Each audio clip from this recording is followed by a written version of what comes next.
नमस्कार तो मेरे चैनल पर आपका स्वागत है। मैं हूं अक्षय कुमार। चलिए शुरू करते हैं करंट अफेयर। और आज है 11 दिसंबर। तो आज के बहुत ही टॉप के करंट अफेयर को हम लोग पढ़ेंगे, वो भी न्यूज़ लाइनर फॉर्म में। एमसीक्यूज फॉर्म में मैं नहीं कराता हूं, हालांकि पहले मैं एमसीक्यूज फॉर्म में कराता था, पर लाइनर फॉर्म में क्या होता है, लर्निंग ज़्यादा मिल जाती है और उससे काफ़ी ज़्यादा मतलब कवर हो जाता है। पर आप लोग कहेंगे तो जरूर कर दिया जाएगा कुछ समय बाद, पर थोड़ा सा टाइम दीजिए। तो सबसे पहला है कि ह्यूमन राइट्स डे यानी कि मानव अधिकार दिवस कब मनाया जाता है। तो हर साल 10 दिसंबर को मानव अधिकार दिवस मनाया जाता है। और इसकी स्थापना कब हुई थी, यानी पहली बार कब मनाया गया था, तो 1948 को। तो आपको ये तो पता ही होगा कि 10 दिसंबर को मनाया जाता है, पर 10 दिसंबर 1948 को सबसे पहले बनाया गया है, सबसे पहले बनाया गया था। इतना आपको याद रखना है। हाँ, हो सकता है कि एग्जाम इस बार एग्जामिनर थीम पूछ ले, तो अगर थीम आपको बताना है तो recover better stand up for human rights. क्या? Recover better stand up for human rights, ये इसकी थीम है। इसको हिंदी में अनुवाद मत कीजिएगा प्लीज़। तो हिंदी में जो थीम नहीं आती, इंग्लिश में ही थीम आती है, और हिंदी में भी आएगी तो यही इंग्लिश वर्ड को हिंदी में लिखा जाएगा कि recover better stand up for human rights. और इसको कोविड-19 महामारी से संबंधित, क्योंकि रिकवर वर्ड आया है ना, इसी से संबंधित ये थीम बताई गई है। ओके, तो चलिए नेक्स्ट वाले में देखते हैं कि फिच ने फिर चालू वित्तीय वर्ष 2021 के लिए फिर से रेटिंग दी है। तो भैया फिच ने पहले तो बनाया था, फिर अब फिर से बता रहे हैं। तो ये कह रहा है कि सबसे पहले जो थी वो माइनस का, ये माइनस गलत लग गया, माइनस का 10.5% जो बताया था, अब उसको घटा करके माइनस का 9.4% कर दिया है। ये किसने किया है? फिंच ने किया है। ठीक है, तो आपको बस इतना याद रखना है कि फिंच ने रेटिंग को क्या कर दिया है, कम कर दिया है। माइनस का 9.4 बोला है, जबकि पहले बोला था माइनस का 10.5। चलिए नेक्स्ट देख लेते हैं। नेक्स्ट क्या है कि जापानी अनुसंधान और ब्रेक रेस हाउस न्यूमोर द्वारा साल के 2021 में भारत की अर्थव्यवस्था सबसे तेजी से ग्रोथ, ऊपर कह रहे हैं इकोनॉमिक ग्रोथ हो रही है, देखो वो ऊपर क्या है, डिक्रीमेंट हो रहा है, और नीचे इंक्रीमेंट की बात कर रहे हैं। तो ये भाई एक जापान की जो संस्था है, उन्होंने नोमोर, ठीक है, नोमर बोलते हैं इसको, NOMUR, नोमर, ठीक है, सबसे तेज ग्रोथ करने वाली जो व्यवस्था है, अर्थव्यवस्था है, वो भारत की इन्होंने बताया है। ठीक है, सबसे तेज जो ग्रोथ हो रही है वो किसकी हो रही है? 9.9 की वृद्धि से ग्रोथ हो रही है भारत की। ठीक है, तो आपको बस इतना ही याद रखना है।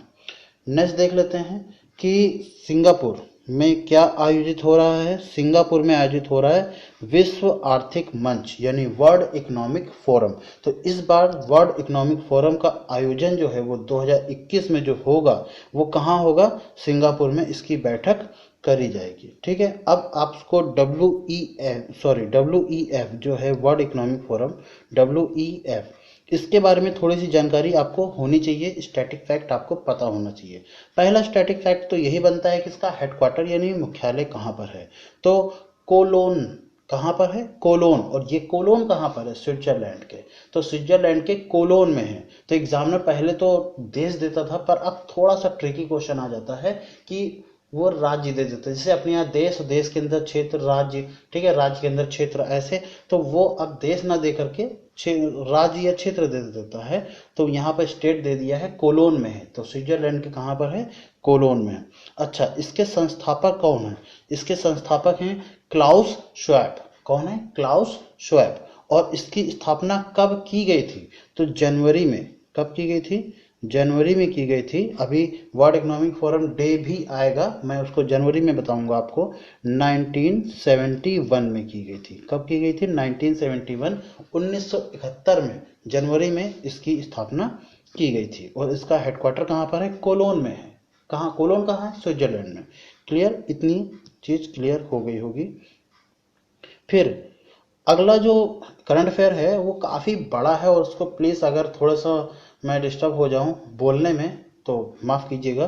कि कुवैत अमीर शेख नवाफ अल अहमद अल सबाह द्वारा पुनः शेख सबा अल खालिद खालिद अल सहाब को कुवैत के प्रधानमंत्री नियुक्त किए गए। तो अब दोबारा मैं नहीं बोलूंगा, इतना बड़ा नाम, पूरा क्या बताऊं। तो इतना बड़ा नाम है, आपको दिख रहा होगा, आप इसको लिख लीजिए, याद कर लीजिए, स्क्रीनशॉट ले लीजिए, जो मर्जी हो कीजिए, पर इसको थोड़ा सा याद कर लीजिए। शेख सबा अल खालिद अल सबाह को कुवैत का नया प्रधानमंत्री चुना गया है। आपको इतना याद रखना है। क्लियर? तो इतनी जानकारी आपके सामने हो चुकी है। नेक्स्ट देखते हैं बैंक ऑफ बड़ौदा से जानकारी क्या मिल रही है हम लोगों को, कि बैंक ऑफ बड़ौदा यानी बीओबी में हाल ही में अपने बड़ौदा गोल्ड लोन के तहत आत्मनिर्भर महिला योजना की शुरुआत की है। तो आत्मनिर्भर महिला योजना, इसकी शुरुआत की है किसने? बैंक ऑफ बड़ौदा ने इसकी शुरुआत की है। तो आपको बस इतना याद रखना है कि बैंक ऑफ बड़ौदा ने अपने बड़ौदा गोल्ड लोन के तहत आत्मनिर्भर महिला योजना की शुभारंभ किया है। अब थोड़ा सा बीओबी के बारे में जानकारी ले लेते हैं, इसका स्टैटिक फैक्ट, क्योंकि काफ़ी पूछा जाता है बैंकों का। अगर आप बैंक के प्रिपरेशन कर रहे हैं, आप बैंक का फॉर्म भर रहे हैं, एसबीआई पीओ हो या आईबीपीएस क्लर्क हो, इसमें है तो बैंकों के लिए पूछा जाता है। तो बैंक ऑफ बड़ौदा का सबसे पहले हेडक्वार्टर कहाँ पर है, मुख्यालय? तो सीधी बात है, बड़ौदा है तो बड़ोदरा में होगा, बड़ोदरा, ठीक है, बड़ोदरा। वो बड़ोदरा कहाँ पर है? भारत के गुजरात के बड़ोदरा क्षेत्र में है, ठीक है। तो बैंक ऑफ बड़ौदा का जो चेयरमैन है वो कौन है? हसमुख हदिया, ठीक है, हधिया, धा से धनुष वाला है, अधिया, तो हसमुख अधिया, ये हैं यहाँ के चेयरमैन। और बैंक ऑफ बड़ौदा के एमडी एंड सीईओ कौन है? तो सीईओ यानी chief executive officer and managing director दोनों एक ही हैं, वो हैं संजीव चड्ढा। कौन है? संजीव चड्ढा। तो इतनी जानकारी आपको बैंक ऑफ बड़ौदा से भी मिल जाती है। नेक्स्ट देखते हैं कि मेडागास्कर को कोविड-19 महामारी के चलते मालदीव में आयोजित होने वाली जो 2023 में जो इंडियन ओशियन आइलैंड गेम्स की जो है मेजबानी, वो कौन करने वाला था? मालदीव करने वाला था। पर कोविड-19 के चलते हुए वो मेडागास्कर ने कहा कि भैया आप नहीं कर पाओगे, हम कर लेंगे, आप हमें दे दो ये जिम्मेदारी।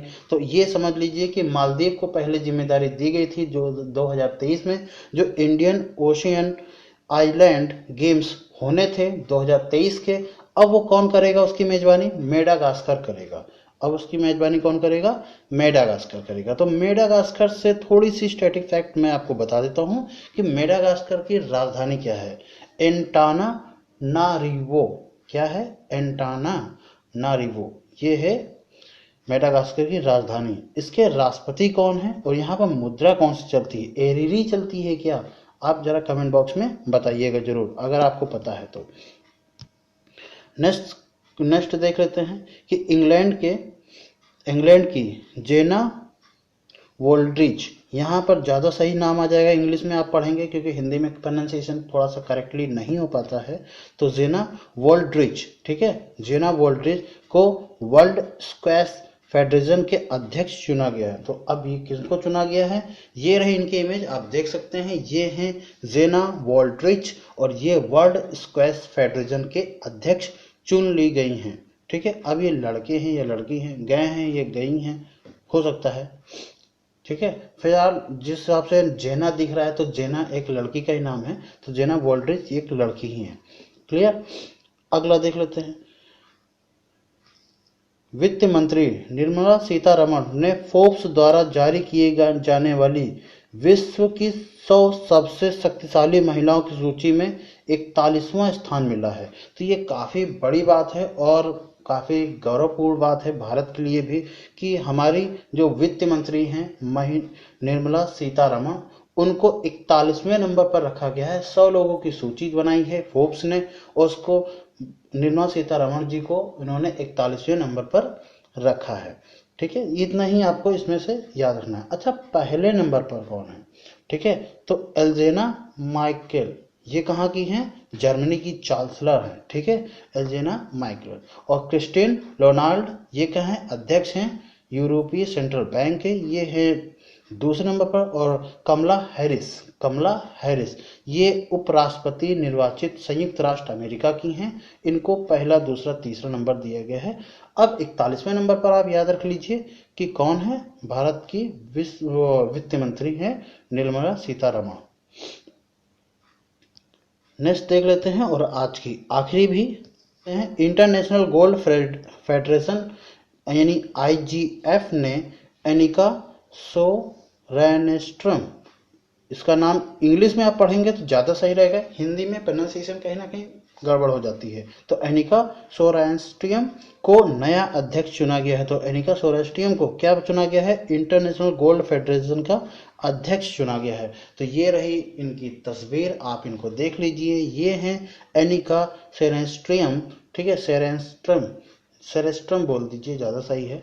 इनको चुना गया है अध्यक्ष। अच्छा, अब आईजीएफ के बारे में थोड़ी जानकारी ले लेते हैं।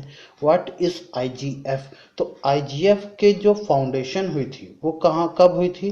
वो 1958 में इसकी स्थापना हुई थी।